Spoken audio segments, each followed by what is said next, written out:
Yesu akasema, msipookoka kama watoto wadogo hamtaurithi ufalme wa Mungu.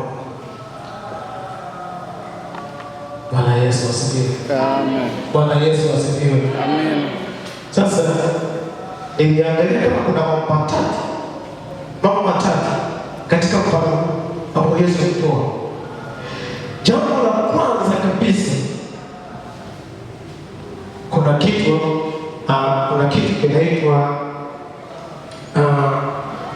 kinaitwa depend.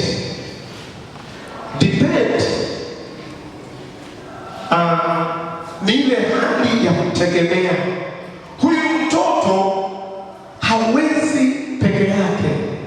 Huyu mtoto anamtegemea mzazi, na 100% huyu mtoto anamwangalia mzazi wake. Umeelewa? Kwa sababu mpaka hii hapa hajafika wakati ambapo huyu mtoto anaweza kujitegemea mwenyewe. Sawa? Kila kitu anamtegemea nani? Mzazi. Na mzazi kwa huyu mtoto anamwamini kuliko mtu yeyote duniani. Umeelewa? Kwa nini Yesu alitolea mfano huu? Mtoto huyu mdogo unaweza kumpiga, pengine kakosea, lakini saa hiyo utacheka naye. Lakini ukimsogeza mtu mzima, umekwazana naye, wengine wanakwazika miaka yote mpaka wanakwenda kaburini. Kuna mwingine anakwazika wiki nzima haongei na mtu. Unaelewa? Kuna mtu ambaye anakwazika mwezi mzima haongei na watu kwa sababu amekwazwa. Anasema Yesu, msipookoka kama vitoto vidogo hamwezi kurithi ufalme wa Mungu. Biblia ile King James imetumia neno shall not. Yaani uwezi kuingia katika ile shall, inatumia neno la muhimu zaidi. Umeelewa? Yaani inalazimisha kwamba ni kamwe huwezi kuingia katika ufalme wa Mungu. Kama sasa neno lingine nilipata ya wakati nafanya uchunguzi, kuna kitu kingine ambacho kinaitwa natumaini wengi tutakuwa tunafahamu, tunaita kitu kinaitwa competent. Neno competent ukilifuatilia maana yake ni change. Mimi nakumbuka miaka ya nyuma kidogo, kati nimeanza kwa kompyuta, kuna program fulani kwa naitumia inaitwa compile kitu. Ukiwa na umedownload video kubwa, ile compile inakusaidia kuminimize ama kupunguza hiyo picha, alafu kama na size ndogo. Umeelewa? Umeelewa mtu wa Mungu? Kwa anakiongea kwamba tusipobadilika, maisha ya Kikristo ni kubadilika. Maisha kuwa na Yesu, ndio maana tunapokuwa tumeokoka anahitaji kubadilika. Amen. Alafu kwa wengine niko nimelipata kwa mstari wa 5. Anasema mstari wa 5.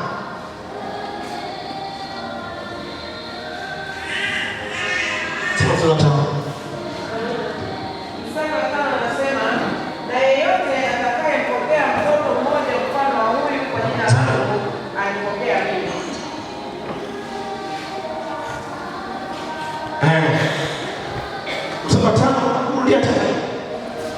Na yeyote atakayempokea mtoto mmoja mfano wa huyu kwa jina langu anipokea mimi. Ni mstari wa 5. Wanne anasema, basi yeyote ajinyenyekeshaye Yes. Huyo ndiye aliye mkuu katika ufalme wa mbinguni. Hiyo ndio jawabu. Yule ambaye anajinyenyekesha, humble, roho ya unyenyekevu. Bila kuwa na roho ya unyenyekevu hatuwezi kurithi ufalme wa Mungu. Asante sana. Jamani, Bwana Yesu asifiwe. Amen. Bwana Yesu asifiwe. Amen. Hili wanakupa challenge kwamba hatuwezi kurithi ufalme wa Mungu kama tusipobadilika kama watoto. Amen. Amen. Amina kwa Mungu. Sasa hebu fungua tena Biblia yako, tutaandiko letu la somo liko katika hiyo Mathayo 22 na ule mstari wa 29. Nimechukua mstari moja. Mstari 29. Amina. Tutasoma. Yesu akajibu akawaambia, "Mwapotea kwa kuwa hamyajui maandiko wala uweza wa Mungu." Asante sana. Yesu akasema mwapotea kwa sababu hamyajui maandiko wala uweza wa Mungu. Mwapotea. Sasa leo nataka nizungumze kuhusu neno. Naongea kuhusu neno. Kidogo neno. Wenzetu wasomo leta wada. Neno. Nina maana neno nataka kutafsiri katika lugha mbalimbali tuweze kupata tafsiri sahihi. Tunapozungumza neno Kiebrania ama Hebrew inaitwa daba Kiebrania. Lakini tukienda katika lugha ya Kigiriki, Kiyunani inaitwa logos. Sikiliza sasa. Inaitwa nini? Logos. Ambayo logos maana yake ni wazo. Kwa nini tunachukua lugha ya Kiebrania ya Kiyunani? Ni kwa sababu Agano Jipya lilitafsiriwa kwa lugha ya Kiyunani, ni lugha asili. Amen. Agano Kale lilitumia lugha ya Kiebrania, lakini Agano Jipya lilitumia lugha ya Kiyunani. Unanielewa? Kwa tukienda kwa lugha asili tunaweza kupata maana halisia. Sema amen. Amen. Amen. Amen. Kwa tunaposema logos ni wazo. Amina. Sasa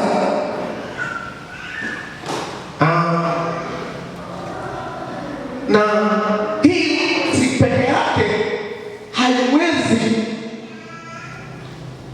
haiwezi kufanya chochote. Kuna kitu kingine, neno lingine la Kigiriki ama Kiyunani linaitwa rema. Hii rema inamaanisha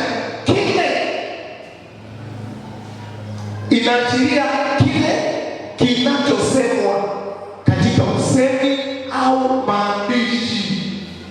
Kwa mfano, fungua Warumi 10 mstari wa 8.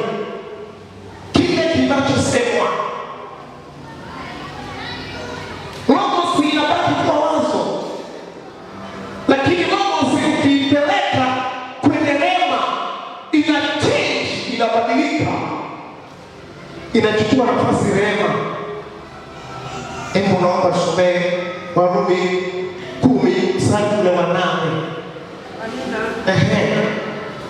hii yanenaje? Lile neno liko karibu nawe, katika kinywa chako na katika moyo wako. Yaani ni lile neno la imani tulilo. Ndio. Sasa anaongea Mtume Paulo. Neno ni lile neno tulihubiriwa. Sawa? Tuko Agano Jipya. Lile neno tulihubiriwa. Ukienda pia katika Yohana, nataka hivi mafahamu Yohana ngapi? Naye neno alikuwa kwa Mungu. Naye neno akafanyika kuwa Bwana Yesu asifiwe. Bado tunasema neno. Kwa inaanza kutupeleka tena kujua kwamba kumbe hili neno ni kitu fulani. Amen. Haya, ukienda kwenye manabii wale wakubwa kina Daniel, Yeremia na wengine wote, Biblia inasema kwamba neno la Bwana likamjia kusema. Nabii yeyote ukisoma Biblia inaongea neno la Bwana likamjia kusema. Neno gani? Na ukifuatilia pale ndipo unakuja kukuta kuna ujumbe mkubwa ambao Mungu ameuongea kwa watu wake. Nataka leo tujifunze kuhusu neno. Sema amina. Sema amina. Mwambie mwenzako neno.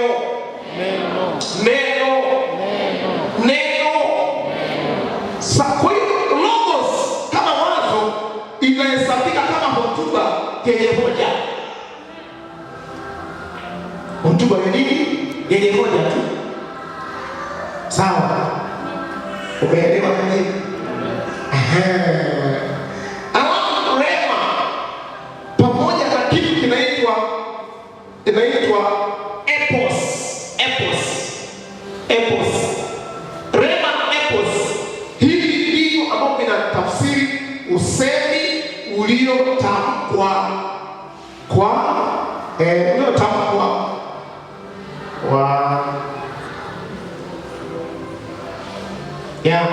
usemi uliotamkwa. Sawa jamani? Uliotamkwa kwao au kwa wale. Sawa jamani? Pia tukiangalia nataka tujue kwanza, uelewe kwanza Luka 7:7.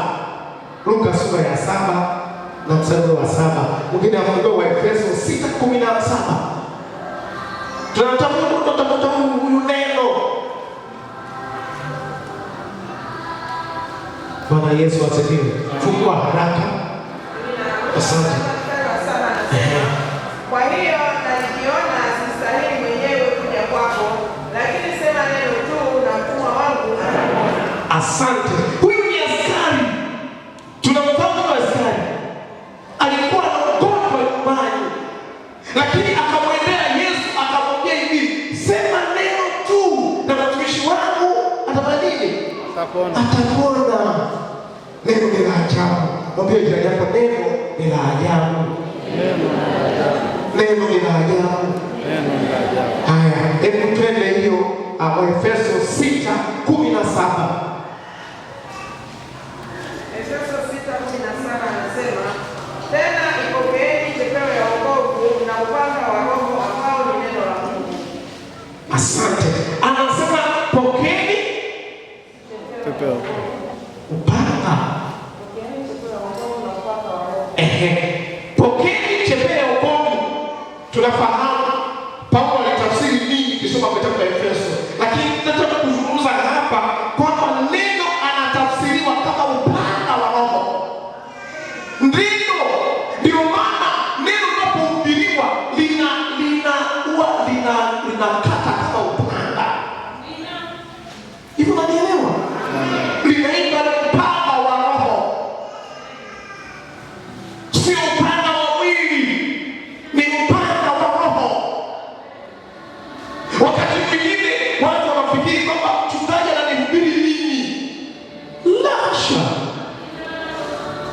sina kazi ya kuhubiri mtu, nimepewa kazi ya kulihubiri neno la Bwana.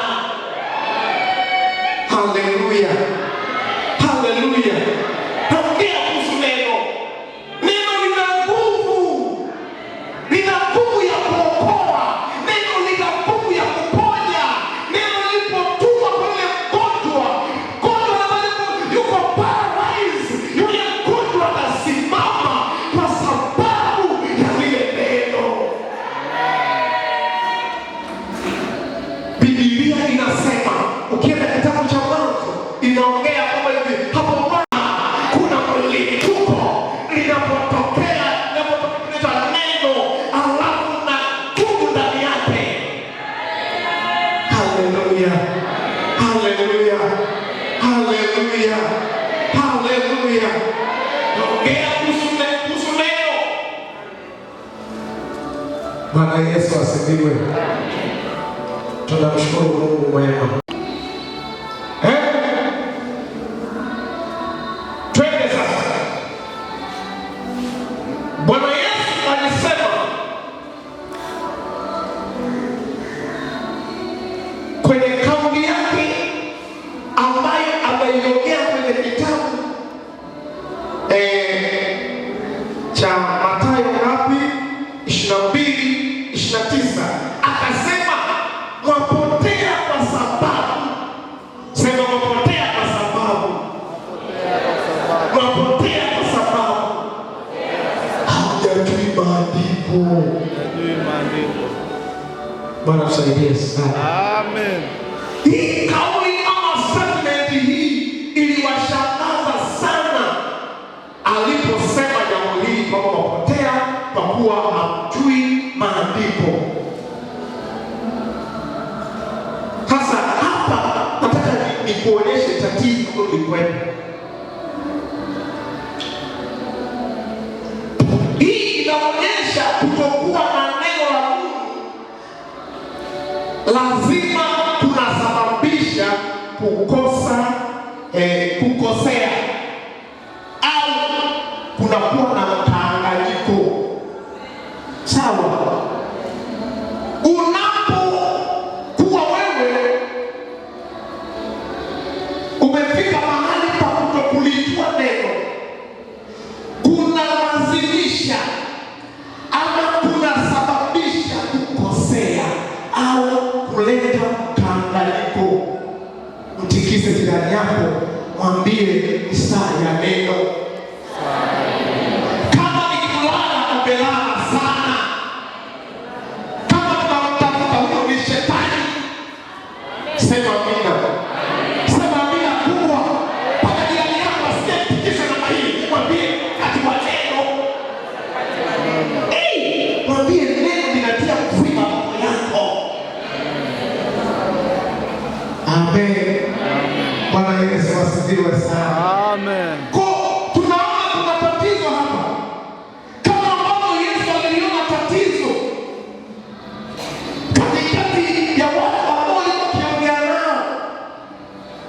Hiyo kauli kaona alipowatazama akasema ya kwamba wapotea kwa sababu ya kutokujua maandiko. Amen. Umeelewa?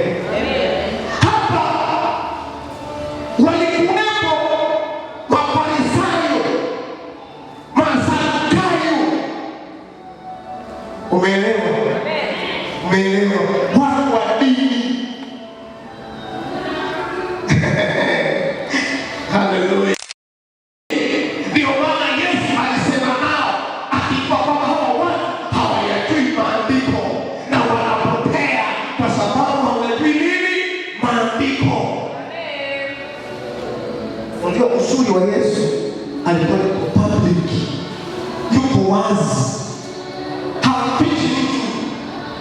Jamani, hakuna mtu mzuri ambaye anaweza akaeleza ubaya wake ila ataenda wazi kuliko kuficha. Amen. Amen. Hata wataalamu wanasema kama hivi, mtu yule ambaye anaficha vitu hataki kuviongea, huyo ataongea sana kutokana na vile vitu vilivyokusanya. Lakini yule ambaye ana uwezo anaweza kuvitoa, anapata uponyaji. Sasa na Yesu alipokutana na mazingira haya, aliwaambia wazi wazi kwamba ninyi hata kama ni watu wa dini mnapotea kwa sababu hamjui nini maandiko. Kuwa na dini sio kujua maandiko. Kuna watu wengi ambao ni wanadini wazuri, lakini maandiko hawayajui. Mimi nikwambie, mimi kuna jirani yangu alinitembelea wiki hii, tukaongea fulani, nikamwambia hivi, Biblia haitajipinga hata siku hii, hata siku moja. Najua hapa kuna wachezaji wa mpira na mashabiki kama wengine kuongea hivi vitu vimesisimuka hivi. Waafrika hawawezi kuwashinda wale, yaani hatuwezi kuvuka mpaka wa Biblia. Hata sasa mimi mwambie, tutakuruka, lakini hatuwezi kuwapita wale. Biblia inasema hivi, kubwa atakupigia mdogo, wewe piga mpira upigavyo, lakini utavuka vile, utavuka. Kimewekwa kizuizi, unampata, ila ulimwengu haujui, lakini leo inua maandiko, tunaijua kweli. Sema amina. Sasa tunatoka moja sema tusichukue. Mimi siangalii mpira wala sina habari, lakini naelewa hawezi kuvuka. Bali wanaielewa, najua maandiko yanasemaje. Aliambiwa ile hao alipoangalia mchi wa baba yake. Unanielewa? Wale madogo walirudi wakachukua shuka, wakaenda kufunika baba yao pembeni, lakini alichukulia mchi wa baba yake. Baba yake akatamka, akasema, uzao wako wewe utalaaniwa. Uvuke Biblia wako. Hii haivukwi. Huu ni mpaka. Unanielewa watu wa Mungu? Tunakuta mahali tunacheza, alafu bado jamani tumpende Yesu. Kama ni fainali, piga fainali ya Yesu. Upili ni wakati wa kumhubiri Yesu. Haya ndio mapambano yetu. Hiyo ndio mechi yetu. Pambana, shetani ashindwe. Sio kila wa kidunia. Unacheza, watu wanakuwa na pressure kule. Nenda kahubiri injili kama utakuwa na pressure. Lakini kuna watu wanakuwa na pressure kwa sababu ya mpira. Kwa nimefungwa na nini?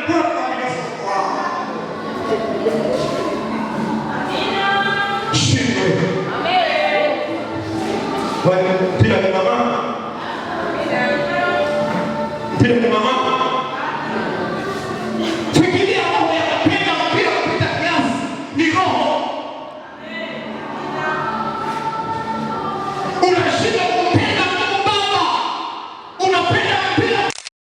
Aliyekupa kuishi, anakupa kuanza, anakupa kufikiri, anakupa kupenda. Unaenda mahali, unafanya vitu vyako vizuri kama kiumbe cha Mungu.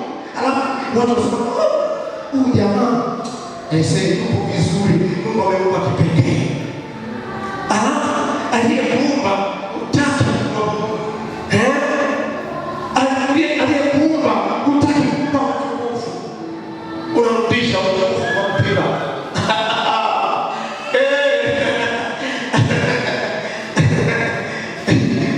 Huyo jirani yako huyo, mpe pole. Mpe pole, nakupa pole. Nakupa pole. Mwambie nakupa pole. Nakupa pole.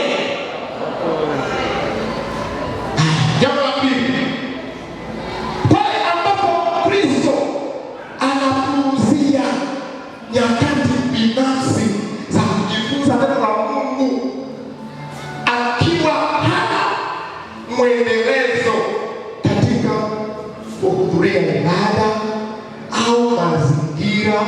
ambapo neno linafundishwa.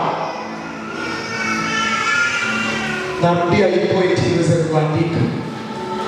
Pale ambapo Kristo anapumzia nyakati binafsi za kujifunza neno.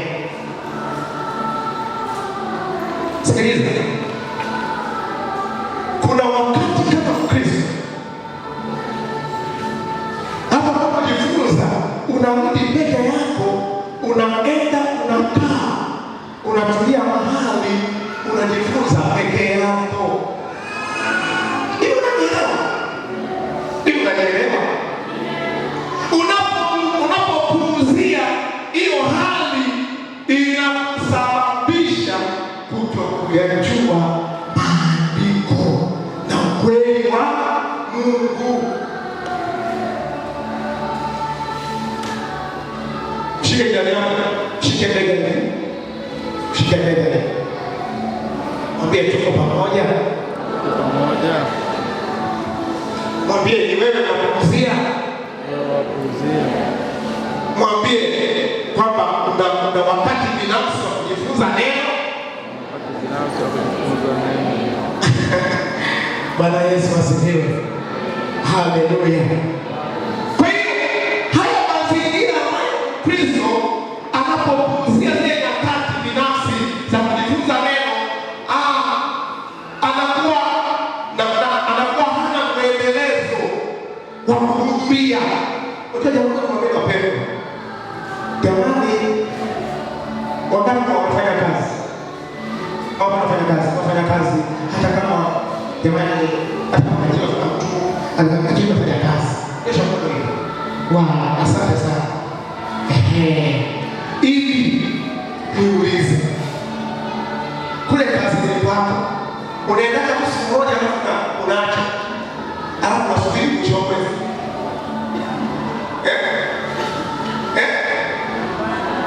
Niulize jamani, ni swali la kisushi.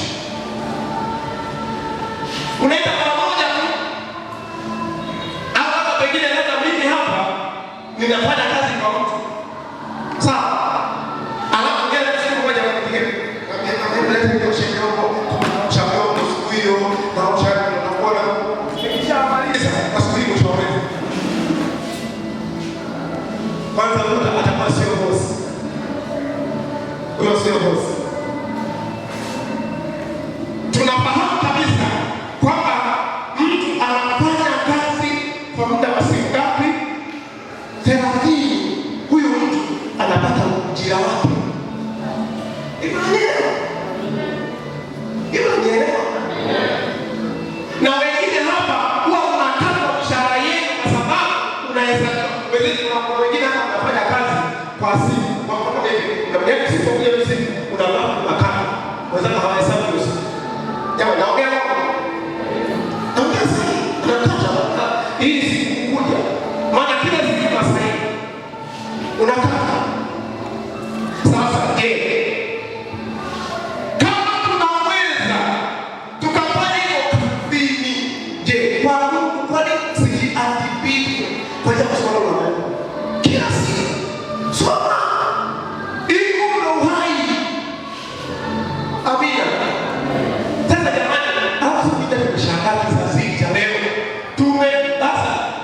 Yaani kama watu wamerahisisha, wameleta na Biblia huko. Ema. Sawa. Na kuuliza. Mbona kuuliza? Biblia unatoka huko. Lakini Biblia usomi, lakini kwenye Twitter unaenda. Kwenye nini mle? TikTok kuna kesho.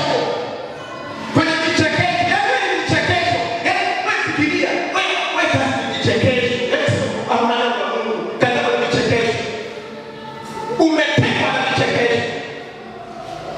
Yaani hata ukipasua uongo wako, utakuwa na vichekesho. Sio uongo.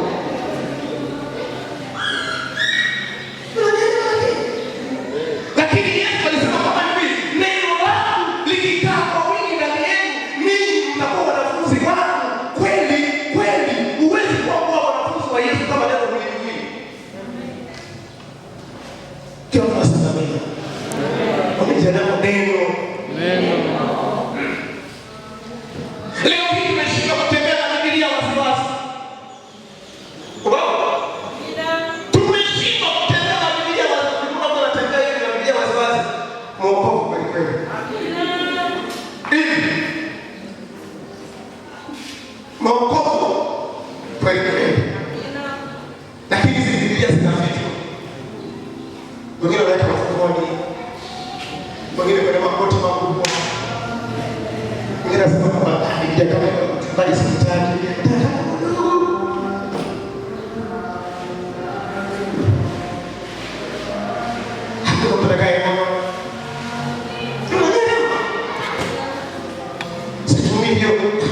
na nini? Biblia. Lakini tumeshindwa kulitumia neno. Tatizo. Ili kwa naongea tatizo. Haya, kuna vitu vitatu. Sasa ili tuweze kufanikiwa lazima tufanye yafuatayo. Ili tuweze kufanikiwa tufanye yafuatayo.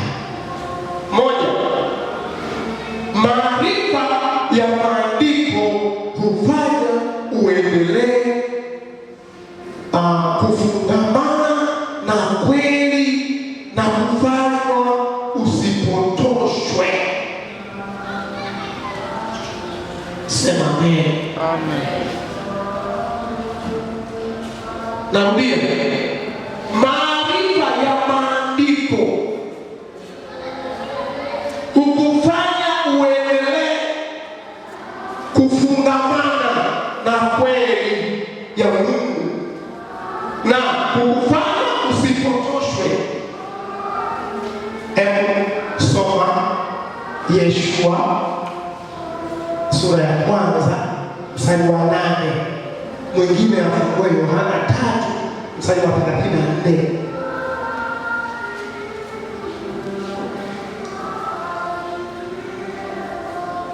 Yes. Naomba chacha kumaliza. Yoshua 1 mstari wa 8 anasema, kitabu hiki cha Torati kisiondoke kinywani mwako, bali yatafakari maneno yake mchana na usiku, upate kuangalia kutenda sawasawa na maneno yote yaliyoandikwa humo, maana ndipo utakapoifanikisha njia yako, kisha ndipo utakapostawi sana. Unasikia? Kufanikiwa na kustawi kwako kunategemea wewe. Neno la Mungu unaomba ulisome usiku na mchana. Mwambie jirani yako, neno linasema hivi, ili uweze kustawi,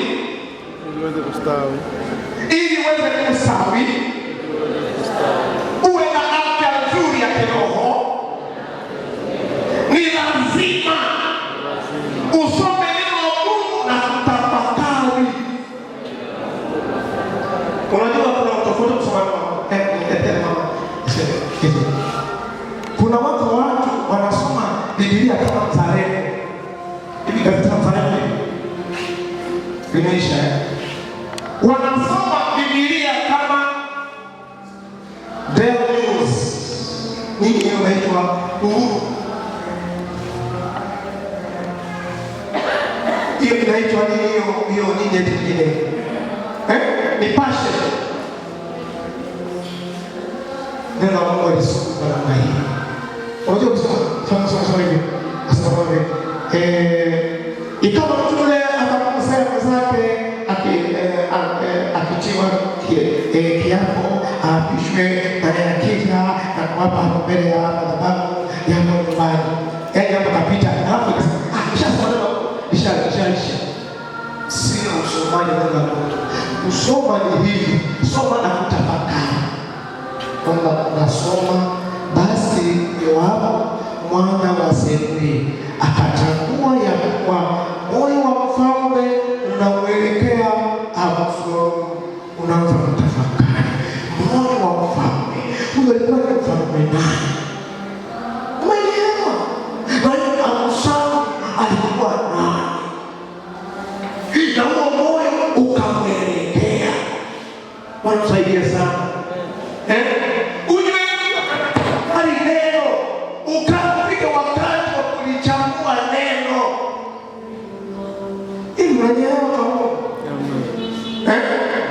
Sasa leo kuna manabii wengi wa uongo. Biblia hii anaitumia. Alafu wewe upita kufunguliwa Biblia sasa. Hivi ndio andiko nimeshawahi kusoma kweli. Hata tukipale kufundisha hivi. Uongo, usomi.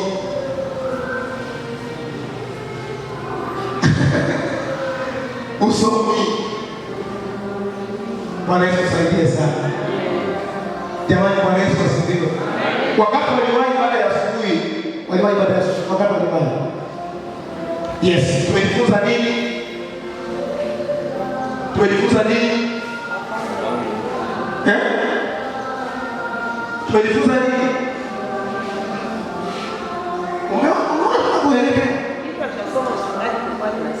mfalme wa Yuda, lakini tulijifunza kwa habari za mfalme Uzia. Tumejifunza hivi ya kwamba tunapofanikiwa tusiwe na majivuno. Yes, niko nataka hivyo. Kwa tumejifunza kupitia mfalme Uzia kwamba tunapofanikiwa tusifanye nini? Tusijivune. Hiyo si neno?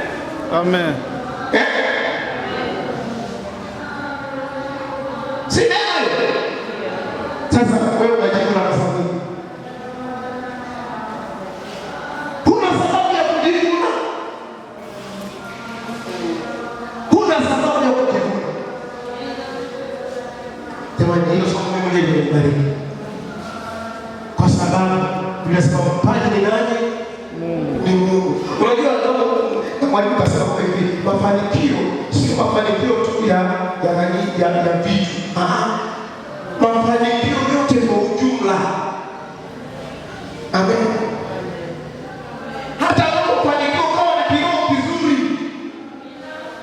usijivune.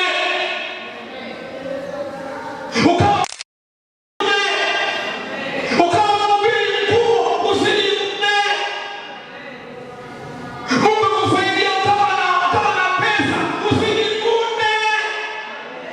Mungu akusaidia wewe ukawa jenga nyumba, ukapata gari, ukapata yote, ukapata watoto, ukapata mke, usijivune. Haya ni ya duniani. Usijivune, Mungu usijivune. Mimi naongelea msumari wa asubuhi, usijivune. Usijivune. Wewe ni mwambie. Shetani kwanza anaona. Kumbukeni leo.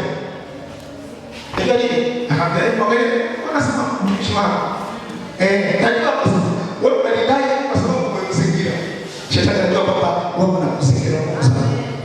Sema amina. Amen. Sema amina. Mungu akamwambia basi nenda kamtembelee. Mungu wako. Mimi nasema hivi, nilifanya mojawapo wa mshirika wangu hapa, sidhani kama angelikuwa. Maanake gani kwa kwanza? Hivi. Ng'ombe ngapi zinaona?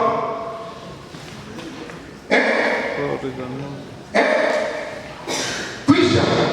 Haya. Kuja kurudia. Zingine kudili anakuja kuleta habari.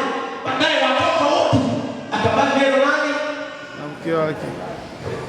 Jamani, unaona lakini Mungu wakati tunapata mwalimu kusema hivi, huyu Mungu ananipenda au hanipendi? Jamani, kumbe tunapata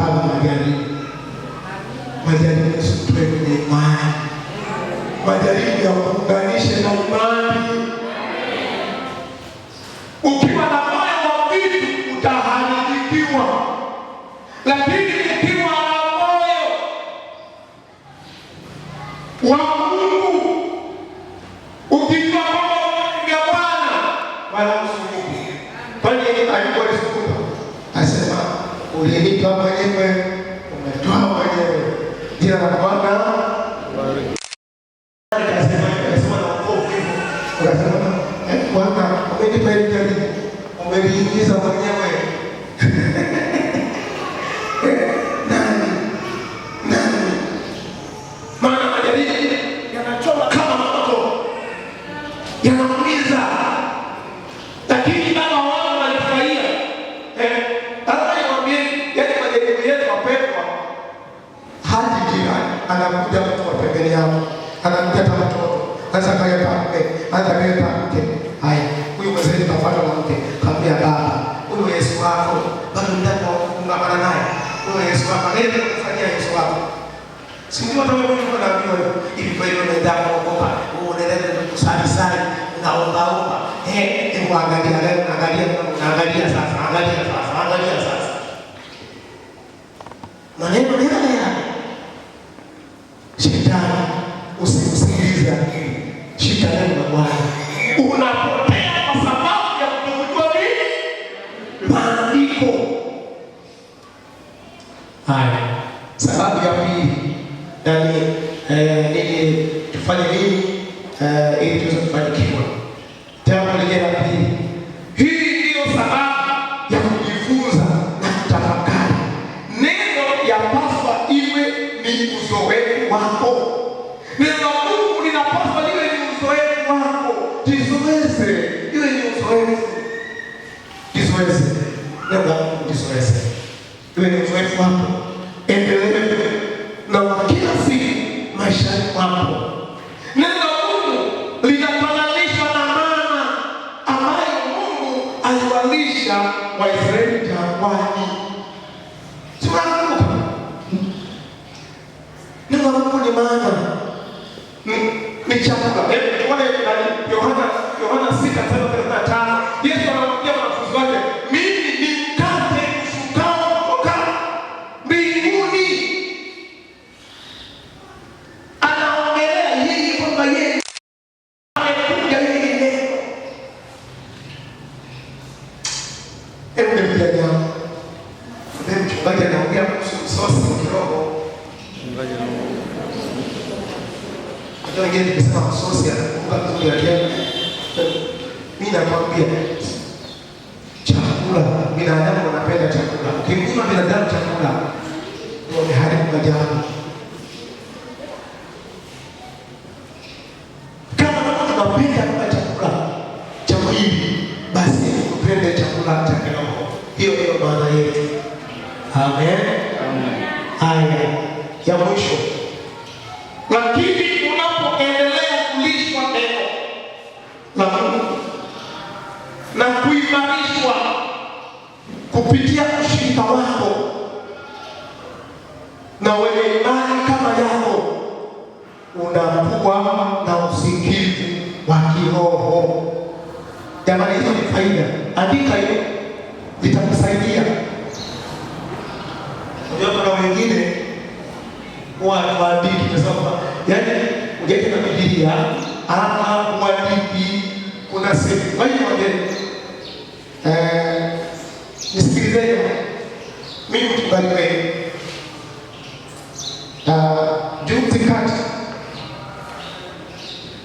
tulipopata na msiba mawili,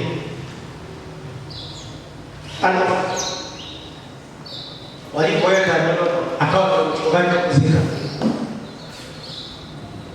Umeelewa? Kama hakufunza kwa mchungaji wako, unajifunza kwa nani? Kama unajifunza kwa Biblia, unajifunza kwa nani?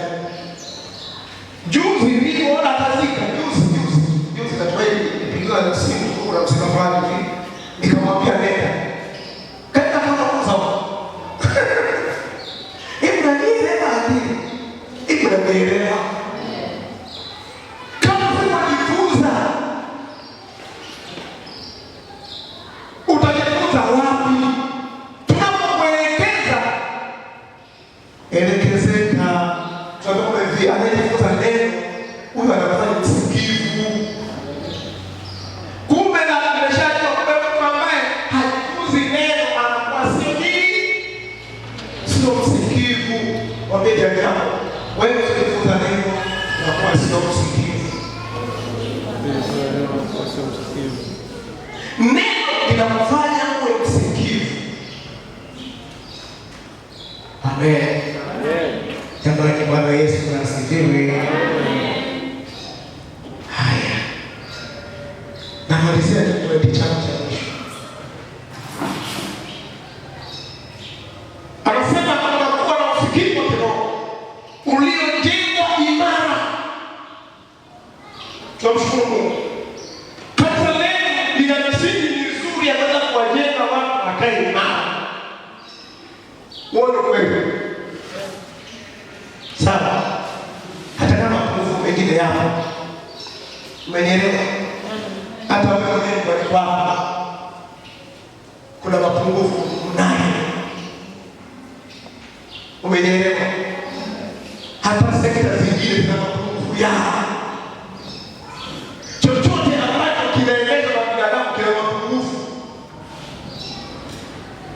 Huwezi kuwa perfect kila kitu.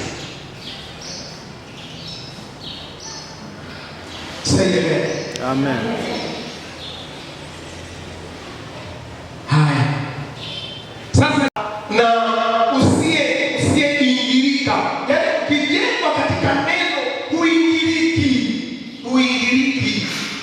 ukipenda ile point, yaani wewe ukiunganisha kwenye neno, uingiliki na mafundisho potofu, uingiliki na maadui. Sawa, wewe unakinga dhidi ya mikakati ya adui. Haya,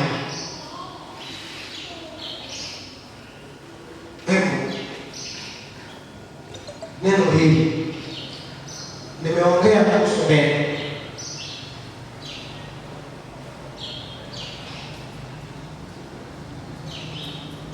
Naomba haya mambo nimeongea yanaweza kutusaidia tunapochukua wakati wa kuweza kuyarudia tena, halafu yatusaidia.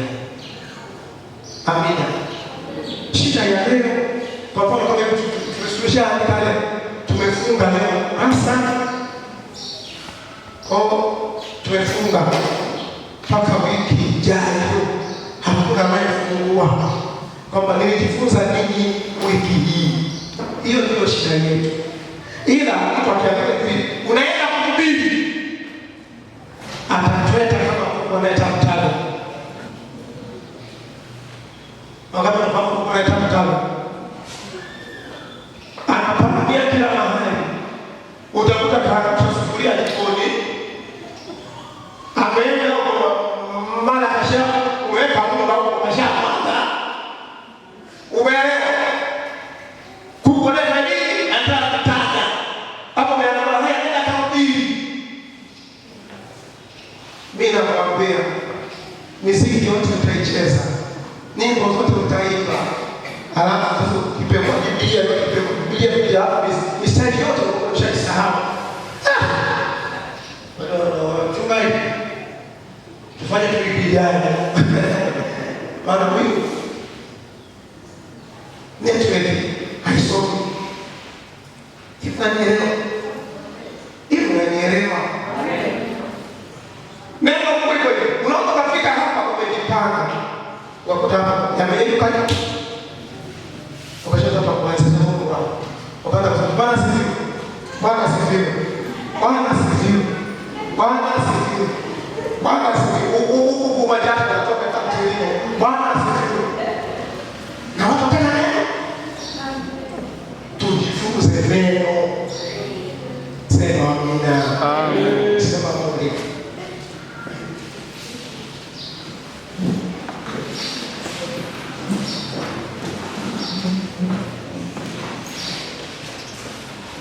Hakikisha unakuwa na msingi imara na mizizi kwenye familia ya kiroho. Jamani, sisi ni familia ya kiroho. Mkiona ndugu yako, sisi ni familia moja. Amina. Weka mizizi ya kiroho. Wekeza. Oya niwaambie, lile andiko lile nililowaambia, la kwanza unakumbuka nilikuwa nakuja mfano. Mkiliacha lile shanguzeni. Hiyo ilikuwa ni ujumbe wa kwanza. Ukiendelea pale anasema hivi, ukisoma kule chini anasema mkiwatendea wadogo wangu hawa mmetendea mimi. Na ole wake, sema ole. Ole wake yeye amfanyaye, afanyaje?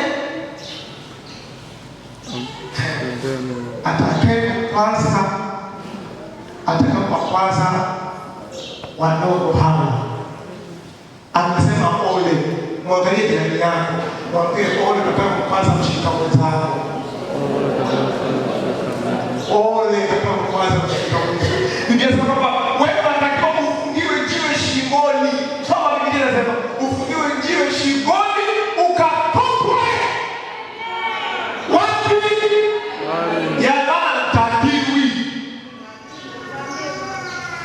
Na wengi wanakwaza. tunajua. Anaenda unajua wewe unajua na wewe mmoja unajua nini uongo, acha. Sio kazi yako umekuja kuabudu. Abudu nenda nyumbani. Sikwaze watu.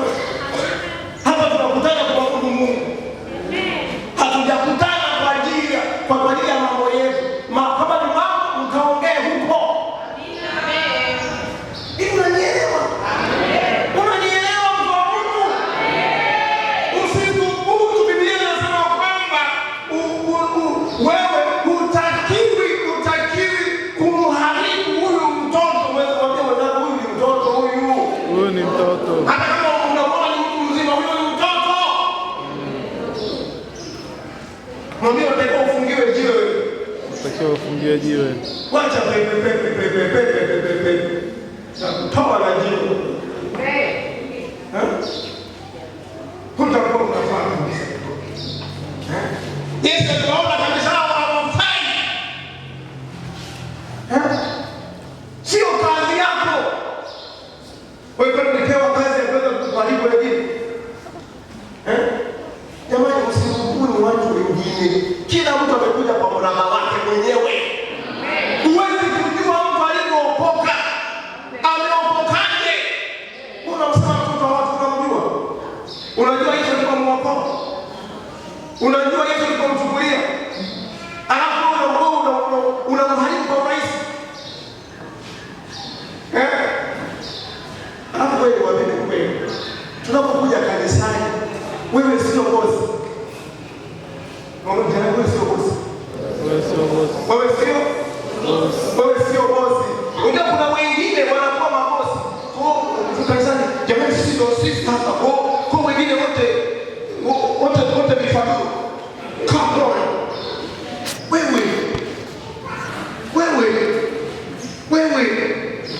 Wewe sio bosi. Bosi ni mmoja tu. Yesu. Yeye anakuja kutuhudumia hapa. Aliyekupa kibarua cha kwanza kusema hivi ndani. Ili nao ni neno. Amenipa yeye mwenyewe niongee. Mungu nipokee. Usimkwaze jirani yako. Usimkwaze binti zako. Usimkwaze vijana wenzako. Ndio mwingine anakwaza. Sasa wewe ni chama, wewe vipi? Unakaa tu. Wenzako wanaenda, unakaa tu. Wewe umetumwa. Mwambie umetumwa. Umetumwa. Kwa hiyo kuna wengine umetumwa. Mwache mtoto wa mwenzio. Hiyo. Mwache mtoto wa mwenzio. Waambia wako. Mtoto wa mtu unamsimamia unamsimama kadhalika kulilani kujua.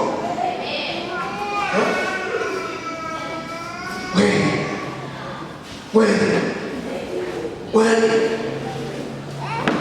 Yesu anasema ole.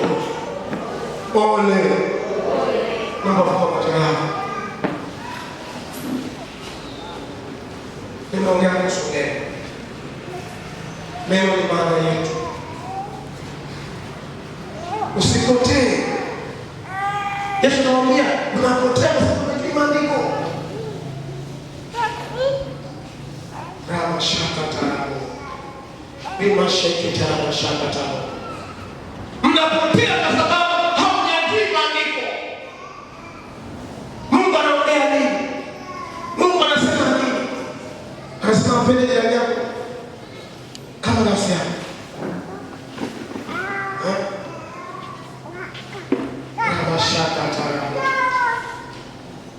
Raba shaka taraba.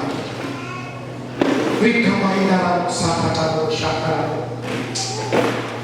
Rama ina saka tabo yaka taraba. Ya kaya kanisa la leo hapa. Tunatia aibu. Mungu alisaidie kabisa.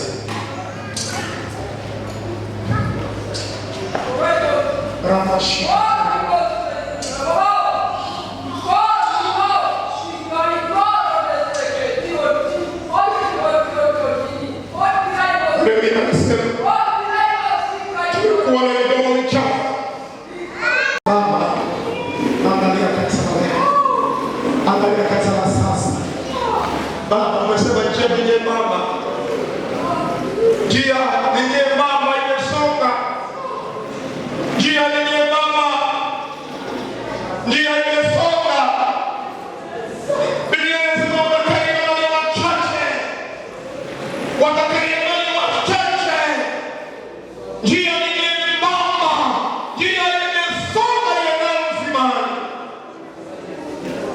Baba, tukumbuke.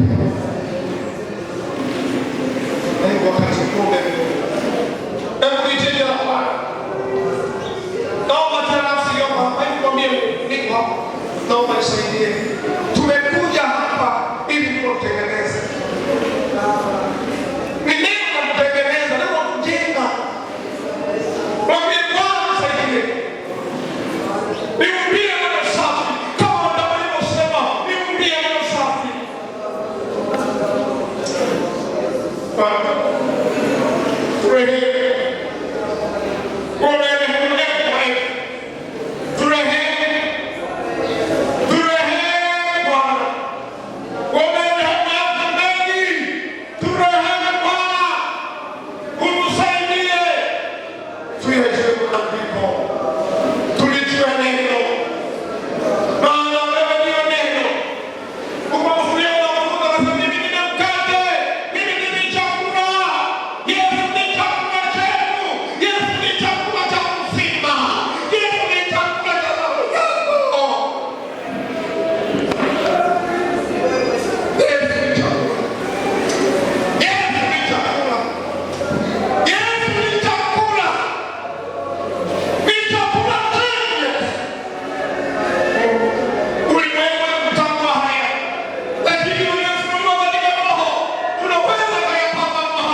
sio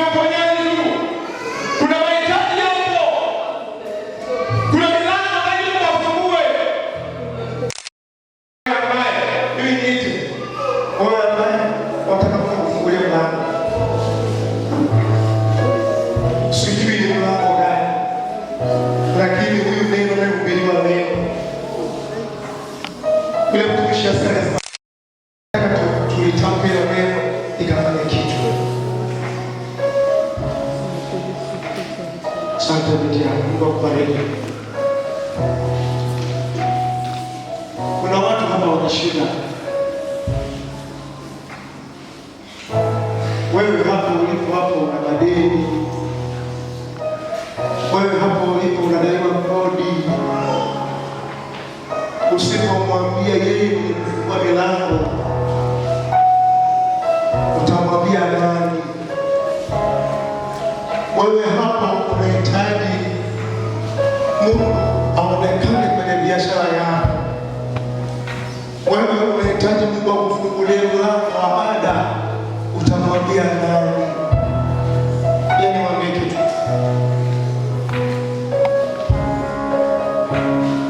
Mungu neno anayo nguvu ya kufanya kitu. Naomba nyosha mkono. Naomba niombe na hawa. Naomba watumishi wa Mungu wengine, tafadhali. Mzee wa kanisa, mashemasi, mchungaji msaidizi, naomba tafadhali. Yeye shiriki mikono. Mungu wetu hana hiana. Yeye anachukua wakati, anafanya, anasema ndio tusemezane. Sema haja yako ni nini? Mungu akubariki.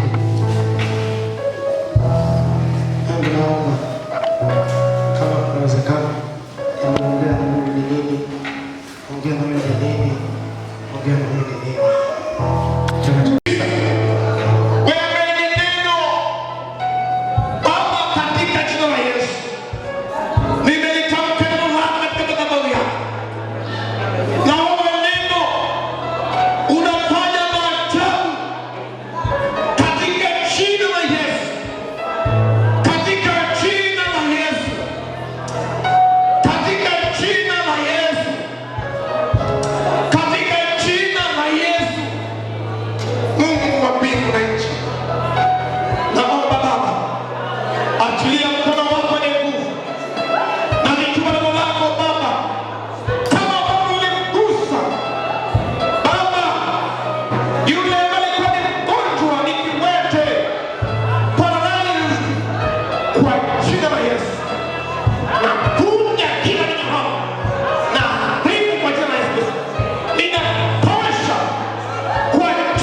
See